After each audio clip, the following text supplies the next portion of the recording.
Subscribe करें और दबाएं बेल आइकन ताकि कोई खबर रह न जाए। नाजरीन, लाहौर में मुसलसल 6 घंटे तक मूसलाधार बारिश के बाद जल थल एक हो गया।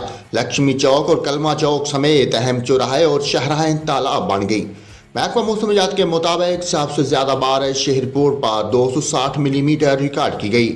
लक्ष्मी चौक पर 256, पानी वाला तालाब 254 और गुलशन रावी में 236 मिलीमीटर बारिश रिकॉर्ड की गई। लाहौर के पोश इलाके गुलबर्ग में बारिश का पानी घरों में दाखिल हो गया। शदीद बारिश के बाद शहर के नशेबी इलाकों में कई फीट पानी जमा हो गया।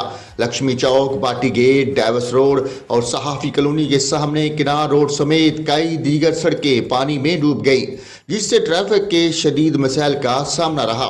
महकमा मौसमियात का कहना है कि परी मानसून बारिशों का ये सिलसिला 30 जून तक वक्फे से जारी रहने की तवक्को है। ईद उल जुहा पर भी मौसम बेहतर रहेगा।